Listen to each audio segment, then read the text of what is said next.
basketball gave me so many opportunities in life. And I actually started at a late age, so I didn't start until I was 12. But the opportunity to give back to young ladies in our community was amazing for me. Knowing that I had so much to offer, from being a previous athlete, a mom, a mentor, just helping girls realize their dreams, whatever those are. I looked at this year's yearbook, and every single person that had a quote, I think there were 6 girls from various levels, they all mentioned the word family in their excerpts in the yearbook. So to me, that means I'm doing something right. Some of them come just because of the environment and nothing else.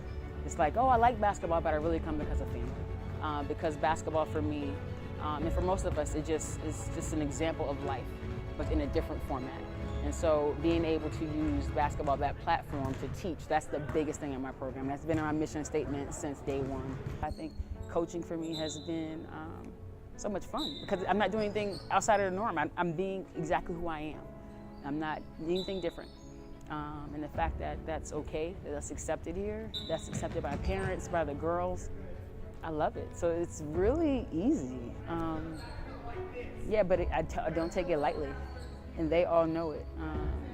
You know, I mean, for me, and it'll go back to actually being a black female, to be very honest with you, in a world where you see not just black females, but females in general, minorities, everybody, being the women just being ostracized and, you know, thought of sex symbols, and to be able to bring that balance, to introduce kids that may have never seen a black face. And just like, we're people, like I'm a human being just like you, I bleed like you, I love like you. I love it because it gives people a different view. And just remember that Coach Tar loved them, regardless, whether they had 50,000 turnovers or they had 50,000 points. The love didn't change because it was more of a love for them as a person. It wasn't as an athlete. It wasn't as, you know, what can you do for me? It was more so their development and what could they bring out of themselves, and trying to bring the very best out of each and every person. A mother, oh, ooh, here come more tears. Being a mom, it's funny because I wasn't a little girl that necessarily ever thought I'd have a lot of kids. I was the baby, so I was probably pretty selfish as a child. But now, being a mom, and I have to take a step back because obviously I wouldn't be a mom without my amazing husband, but he makes motherhood for me so easy.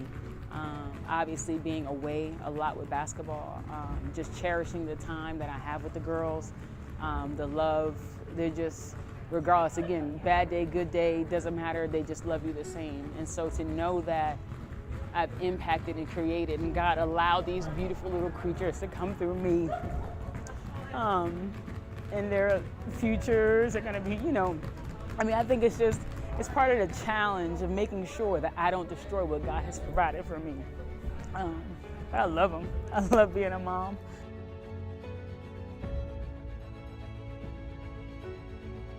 My faith. Let's see. It's wavered back and forth when I was younger. I grew up in church all the time, in a black Southern Baptist church. So Sunday was church day, period. Monday was church day. Tuesday was church, so I was always in church. I enjoyed Sunday school. I enjoyed vacation Bible school. And then as I started getting older, I actually went to a college, a historically black college, where my coach took us to church.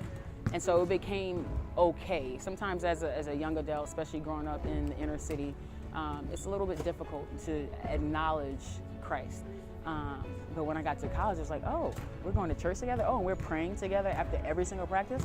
Huh, okay. I personally pray before every game, not for refs to call it a certain way, but to bring my best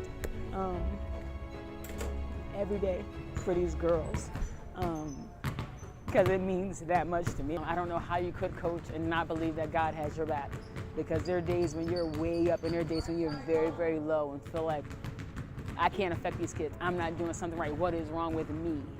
But then to know, again, he wouldn't put you here if you couldn't do it, if you couldn't handle it.